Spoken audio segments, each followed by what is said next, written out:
Didn't hit. Here we are. Hello, Oh, everybody. Welcome to my spring mini series of a Lunch and Learn every Friday at noon. We did one last week. If you missed that one was really cool. We spoke last week about circus arts therapy, and we really got into like talking about balancing and juggling. And I was just telling Katina that I posted one of the clips and it's getting great reviews. So if you've missed that, y'all need to go back and check that out. But in the meantime, let me introduce myself for those of you that don't know me. I am Helen Panos, Dynamis Learning owner and founder. We are a K through 12 tutoring SAT, ACT prep company, and we do executive functioning. We also advocate for kids if they need help with 504 plans or IEPs. And I have 23 tutors now. Actually, about to hire a couple more. And so we're going to hit 25.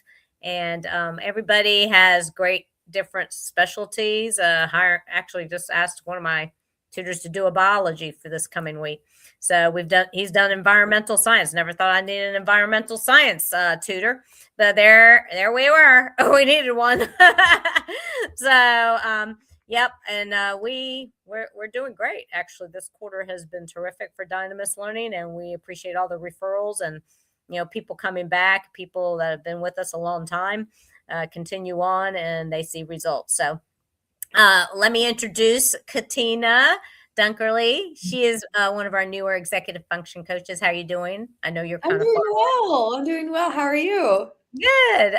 So tell us a little bit about your background, Katina. So I have quite an interesting and pretty long background. So I will summarize it in it's like one of those people where it's like, and then. But I've been in the world of disabilities for over 20 years at this point. And I have worked in multiple different aspects. I do have a master's in autism and behavioral disorders, as well as some specialization in different aspects of ADHD, vision disabilities, multiple disabilities, communication disorders, and so forth.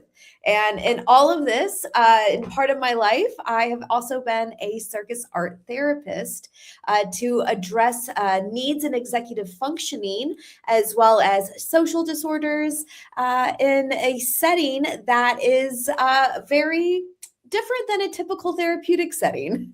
Yeah, that's awesome. And why I asked Katina to do a little mini series with me because she has such an interesting and different type of background. So let's talk about. I want to make sure everybody knows what executive functioning is. So tell them a little bit about, in layman terms, what that would be, Katina. Yeah, briefly, executive functioning is when there is a dysfunction in the frontal cortex of our brains that kind of mismatches a lot of information that's coming in and out. So, this can affect memory, it can affect focus, time management, organization, task initiation, emotional regulation is another big one. So, Mm, there is a lot of things that our frontal cortex really is in control of, and mm, we don't always have that control over it when we have executive functioning disability, which ADHD is within the realm of an executive functioning yeah, disability. yeah, and even I'd say maybe anxiety because that kind of keeps you from Mhm. autism. I guess would be another one, right? Oh, Yeah, yes, those for sure. Yeah, those are like your top three. And matter of fact, I was just on a virtual networking this morning out of Roswell, Georgia. And the guy does a nonprofit grant writing. And he says, oh, I can relate to what Helen just said because I focus more on executive functioning. And he goes, because I'm autistic myself. And I could tell Mhm. y'all, I have dysfunction in executive dysfunction realm. Yeah, So, especially now that we see so much crossover with ADHD these days. Because I still remember the days when it was said that you were either autistic or you were ADHD and that there was no overlap. And now we're actually seeing there's quite bit of overlap, and there are Yeah. some people that actually are both. So I Yeah. think it's really important to start to look at all of the different symptoms that you have and start to see some of the different disabilities and differences that might be crossing over Hmm. is always a good place to look. And I said yesterday when I was networking to a group, because I talked about executive functioning again, I said, well, a lot of people may look at it, they see their children, this is how it would show up. The Mhm. child is not listening to you, but they're totally acting up. They won't do their work because you just think they're being lazy. Or, just you start yelling at them. And this is what the result is. You start yelling at them as a mom because you're like, you're just being lazy. Or I don't understand why you don't just put the effort in and get this figured out, this math or whatever. So, yeah, that's kind of how it shows up because back in my day, Mhm. I'm a little bit older than you by about 20 years. So back in our day, that's why you're now seeing adults that need executive function. I just saw one Mhm. post about their adult needing executive function and who can I reach out to. So I piped up and said, we can help you because we do Oh, sixth through 12th grade, but we also do adults. And that's now adults are not thinking they had this, but if they think back, that's what it was. They just didn't know what it was back in the day. it's They so called true. it lazy. Yeah, and I mean, I as a person who grew up with ADHD, and at least having the knowledge that I was ADHD, even from being a small child, that helped me so much because of the amount of times I've heard in my life, "You're being lazy. You're not working hard enough. You're not doing this." When on the inside, what do you You're, mean? Like I'm trying. Like, oh my gosh, and you know what? Oh, the two words that I hate the most, try harder. oh, yes. Oh my gosh. There'd be so many times that I would be doing my best, and people are like, if you put a little more effort into it. And I'm just Yeah. like, And what? and I can see how a teenager or a child is going, what are they talking about? I am doing it. And then they don't say it out loud like, no, I am trying my best because, well, we know these words best, better, good, bad are all Mhm. subjective or opinion words, right? So I bet a child's thinking to themselves, what? But I think I mean, and then you start doubting yourself, I would think You that, do, and wait a minute. it causes more of a silent suffering for a lot of people, which is also leads to a lot of adults not getting diagnosed until later because you Hmm. know they hear these words, but they don't have the knowledge that they're not lazy, they're ADHD. And so when you don't have that proper terminology, it does affect your psyche at a whole different level, which is why we're seeing a lot of the adults coming out and having a lot of these deep rooted issues Hmm. that they're only now realizing were actually related to ADHD or Yeah. autism. And yesterday when I was networking, and they're all adult women, you should have seen the look. I always love it when I throw out, let's just talk about executive functioning today because y'all know what tutoring is, right? I said, but let's talk about this term because you may not know it. And Mhm. when I start describing it, I said, how many people have maybe procrastinated about getting something started? And I'm talking about even for your business, or you're like, oh, I need to go do the laundry, or I need to go empty the dishwasher, right? I said, or organization. What does your desk look like? Just saying, your car, your office. Mhm. So then you start saying all these things, and you can kind of look at people's faces, and they're like thinking, "Do I have that? Oh, maybe I have that." Yes, and even within all of that, so much of this is actually led from dysregulation and having so much dysregulation within you that you don't really fully understand why you're doing certain actions that you're doing. Like, I know I have to start this project. Why am I not starting this project? How come I am on TikTok right now? Why am I choosing to do the laundry now? Like, or that stove didn't need to be cleaned, but now it is sparkling. Uh-huh. So it's interesting to see how once you understand what's going on within your own body, you can then better tackle these moments in your life that in the past have seemed really difficult to manage. Hmm. Yeah. So I'm kind of glad I'm talking more about it when I'm networking. But I know today we're going to talk about movement and focus and how physical activity strengthens executive function. So, what is movement? Why does movement help students focus and learn better? So, movement is regulating. It is one of the most regulating things that we can do for our brain and for our body. Mm, And the biggest thing is our nervous system is what regulates the brain and the body. So, if our nervous system is out of whack, the rest of our body, we're just going to be fighting an uphill battle until we can get the nervous system in check. And that is where movement comes in.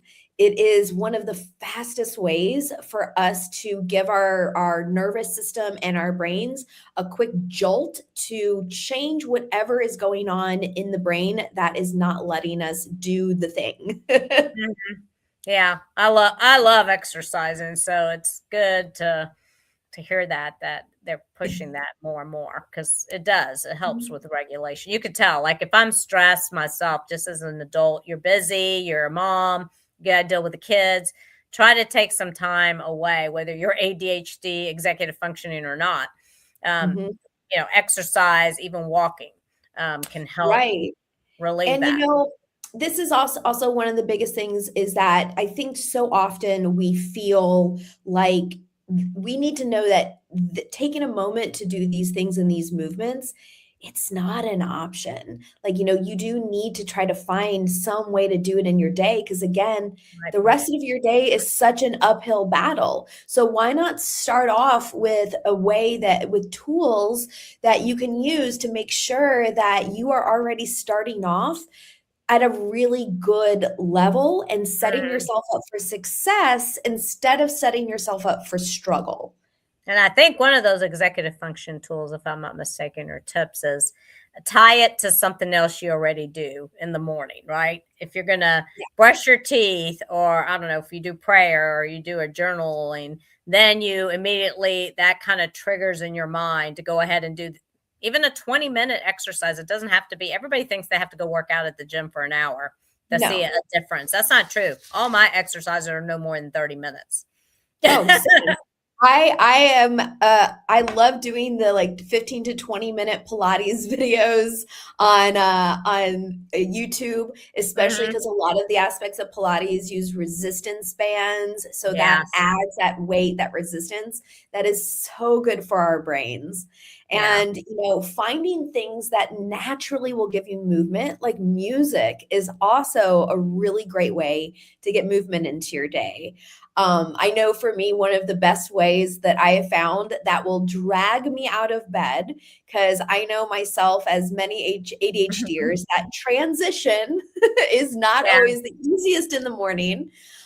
So I have a playlist that I will play, and like Uh-huh. the first song is like, okay, you're laying in bed, you're gonna just start stretching your body a little bit, and then the next song, it's a little more. I was like, okay, I'm gonna actually get out of bed. And by the third song, I'm like doing a little actual movement. And then all of a sudden, I'm like, wait, I just went from not being able to get out of bed at all to actually moving on with my day just within 3 songs. And because I didn't shock my system by being like, all right, I'm going to play the most aggressive song first, and that's going to get you out of bed. No, no, no. I That's right. trans I transition. I have my Yeah, little routine. But that's a that good idea. movement in the morning, stretching in bed is such a great way to really start and activate your nervous system. Sitting up, putting your feet on the floor, giving your body just a second before you stand up is another way to really help keep our nervous system at a more regulated level instead of getting out of bed and like Yep. zooming straight to the next thing, running to the bathroom. Oh my God, I got to do this. Oh my gosh. And which is also why when we, hit sleep, I know hitting sleep on the alarm clock is so tempting, but when we're doing that and we're not giving ourselves the time to really start our morning with intention, Mm, And with that natural movement, we are really, again, we're setting ourselves up for struggle instead of setting ourselves up for success, because you're getting up with a higher cortisol, like your heart is already racing. Oh my God, I'm late. Oh, I have to do this. And you're running here, you're running there, and you're not getting good intentional movement. And instead, you're getting more movement that's just stressing you out. mhm. Yeah. And that's not only for adults, folks, that's for your children too. I mean, Because I if you think do one of it. the best things as a child when I was growing up, and I always say this, that I think some of my teachers and even my parents were people before their time, because my parents woke me up a solid 30 minutes before I actually really needed to be up, giving me that time to Mhm, just ease into the day. I remember even as a teen, I would put MTV on in the morning and, listen to the music, start getting some movement going, eat breakfast. So having that time to actually adjust it to your day is, oh my, like you're doing mm, so much for your brain by not hitting snooze constantly and getting 5 more minutes of sleep. No, 5 minutes of stretching and movement in the morning is going to do so much more for you in the long run of your day than hitting that button yeah, three to that's four true. times. And a matter of fact, when I was at Level Creek in Gwinnett last week for their carnival, when I'd asked a question when they did the spin the wheel and they came up with the question of how do you learn better? Almost every child said to me, you'll find this interesting. They said music with Mhm. music. Yeah, I thought that was interesting. I think there was one or two that didn't say music, but the majority Well, of them, oh, sorry. the majority said music. And it came to my mind that when my cousin was at Emory undergrad and I was studying, I was a teen and he was already in at Emory. He was a little older, and he'd come over to our house. Sometimes he'd be studying in the other room, but he would be blaring the music, and I'm going, "Hey, knock knock. I can't, I can't concentrate with your music Mhm. blaring." But he could, and he's a successful neurosurgeon today. Well, music actually connects in a completely different center of our brain, and has really been shown to improve learning, improve memory, cognition. There's so much that happens through music. I mean, if you think about children's songs, singing the ABCs, singing a Mhm. weather song, Yeah. and even in my work with Schoolhouse Rock. exactly, so not like I mean, trust me, I know a lot of the world because of the Animaniacs.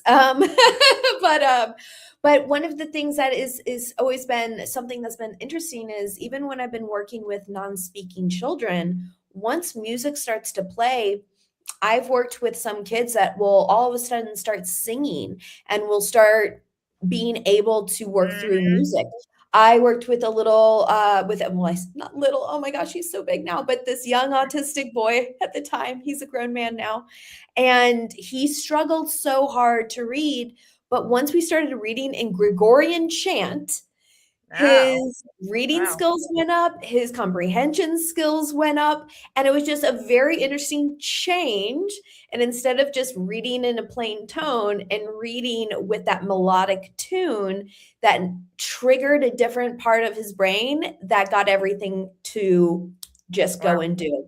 And then Yeah. the same thing goes with movement. It triggers a lot of different parts of the brain. We even see a lot of children who are non speaking have better ability or vocal ability once they've been on a swing set, once they've been off of a roller coaster, in a fast moving Mm, vehicle. Like it's very interesting how motion, movement, and music triggers so many parts of our brain that just activate even just down to the specific parts like our frontal cortex that's in charge of all of our well, executive functioning. so now that you say that, I was thinking about these video games and Mhm, boys, right? Because that is usually fast moving, even though they're not moving, but they're mhm. watching it.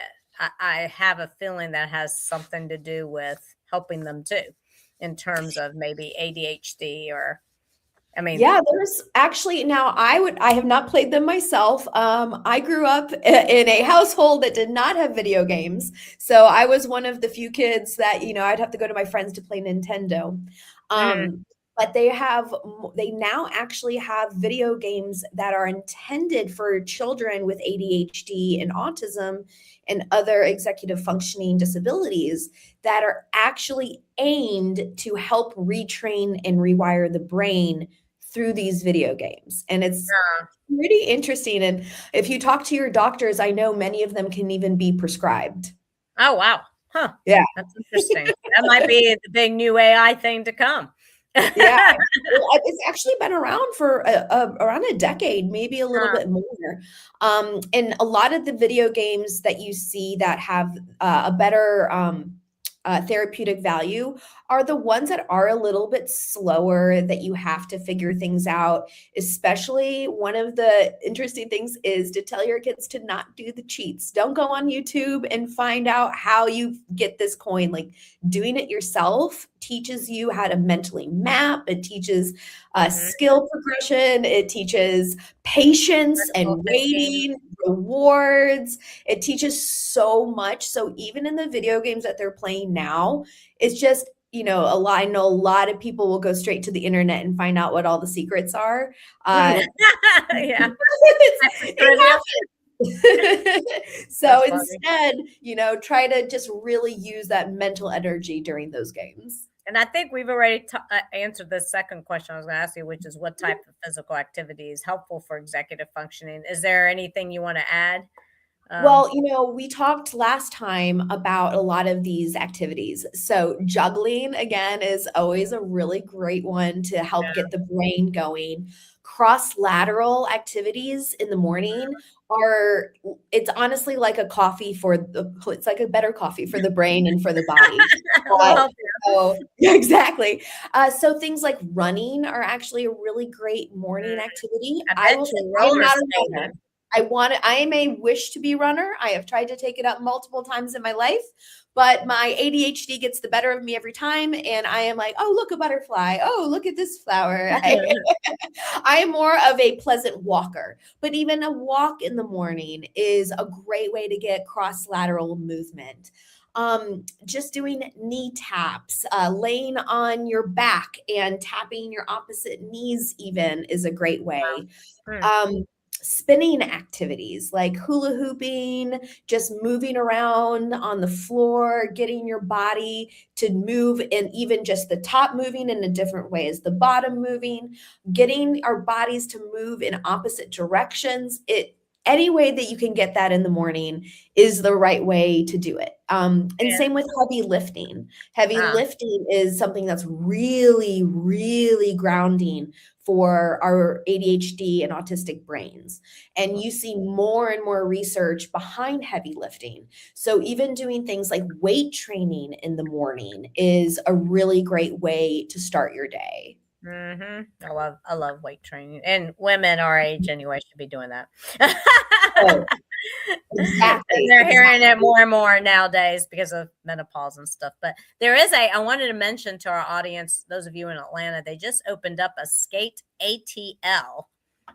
So that would be really nice. I think it's outdoors and indoors, but it's in Chamblee. So check that out. They just opened up a couple weeks ago or so, and it's the skateboarding. And that's probably why you see a lot of the kids, especially boys, doing the skateboarding, I'm thinking, because they can maneuver around and some that are really good can spin. What's that? It's also great for balance. Great for balance. Yeah. That's cool. Yeah, so it's a big deal. Actually, I was going to contact them. So, how can parents easily add more movement into their child's day? Let's say the kid won't tie it to something so that they can automatically do it, or even the younger ones, to get them kind of ready into when they're in middle school and get them doing something early in the morning as a routine. Is that the best way to do it? I think it is. No matter what, creating a routine is going to be the most functional way to really see the results that you want to see, because it's never going to be magical. Like the first day, it's not going to be like this, like, wow, my life has changed. But after you do it for a few weeks, you start to look back and see like, oh, wow, my mornings are actually easier. Oh, wow, my child is having an easier time in school. and starting to really pay attention to those small changes that you'll start to notice. So, a great way that you can start your day is by creating a playlist with your kids. Uh, What songs do we want to play in the morning? What songs can we really wake up to? What makes you want to move? What makes you want to dance? And start doing that, playing it on your family speaker and having that motion where the kids can even hear it from their bedroom and think, okay, song number one, this is me. This is me just starting to move in my bed. And now I know that the next thing is coming because at the end of this song, that means my feet are on the ground. And so by having those things that are in place, but it is important for buy-in. So making sure that your kids are part of this routine creation. What is something that you really would like to do in the morning? Hey, balance and cross lateral movement is going to be so great for your brain in the morning. So let's do maybe a family walk in the morning, or mhm. let's do this quick family exercise together. Doing everything together does model for your child that this routine is not only good for them, but it's good for you. And that is true. It is good for both of you. Yeah. And I understand it's not always realistic to be able to do all of these things with your kids, but even the smallest thing that you can participate in. And Mhm. then I'll also say nutrition is also part of this morning. Making sure that you're starting the brain off with what it really needs in its day. I know eggs are something that it's interesting because my whole life, whenever we had a test or a big day, my dad would make eggs in a hole and he's like, this is brain food. This is brain food. And now research has actually come to show that like eggs are one of the most beneficial things for our Yep, brains to eat in the morning. that's right. So starting Yeah. the day with, something with really good brain nutrition is also Protein, going to be something that helps. not And sugar. not sugar. And honestly, that's where waking up a little bit early, being able to actually eat breakfast instead of grabbing a Pop-Tart as you run out onto the bus Mhm. is extremely helpful. Yeah. Even my nutritionist had me change my morning routine to like either an egg or Mhm, something in a cart, whatever, but not even a banana is kind of high in sugar actually. And she prefers I don't eat that first thing in the morning, mainly because mhm. I don't like my body doesn't like sugar a lot, but push it out a little later. It's a good fruit, but Yep. maybe not first thing in the morning. Maybe your kids should take that for lunch and eat that as their fruit for lunch. But I do want to Right. bring up we have something exciting coming up in April. It's going to be a parent power session because I'm seeing a lot of parents asking other parents a lot of questions. So I'm like, well, here we are. We have 3 experts that are executive functioning coaches in my company. So we're going to do a free what we're calling student success skills like mini workshop online. Be on the lookout. I'll put the link actually in this feed so you guys can get it. And then you just need to register for one of the 3 or all 3 sessions. And they're going to be April 14th, 15th, and 16th.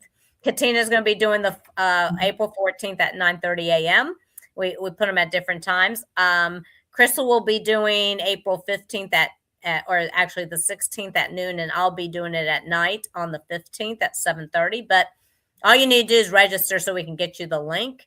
And we're going to focus more on because we're seeing a lot of children struggling with task initiation, organization, and follow through. Those are probably the 3 main things. We'll talk and give you a couple tools first 15 minutes, and then the last 15 minutes is Q&A. You can ask us anything you want as parents.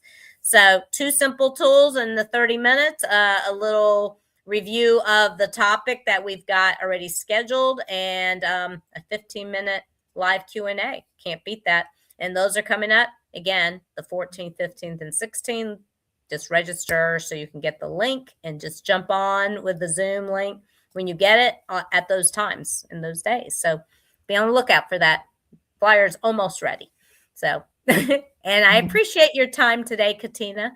Great, Oh, great yeah, stuff. it's been fantastic. I know we went a little later than usual. Next week, we're going to be talking about habits. Oh, my goodness, and how to strengthen that executive function. So, we kind Yes. of touched a little bit about routine today.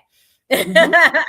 We'll definitely take a nice deep dive in even how to create that routine, because I Yeah, think that becomes the biggest struggle is how. how do I make my routine? Right. Everybody knows do a routine, but we're like, well, how? And then every kid's a little different, right? So Exactly. what works for us as adults may not work for your children. Just keep that in mind Mhm. because we like to push, no, do the to-do list, but that might not work for your child. Yep. They're not little adults. I think Right. that's the biggest thing to always keep in mind. Well, thank you again for your time. And everybody, I guess it's Friday. So have a great rest of your weekend in Atlanta. It's beautiful. How about in Crete? Is it nice? It's actually a bit rainy Oh, right now. no. Now this morning we had a gorgeous morning, a little afternoon rain. It's clearing up, so it's spring in Greece. We were getting our much needed rain before it dries completely out in the summer. So it's one of those things you're like, oh man, the rain, but no, we our plants need it. We don't get any rain in the summer. Funny. Well, thank you. Everybody have a good weekend. Bye for now.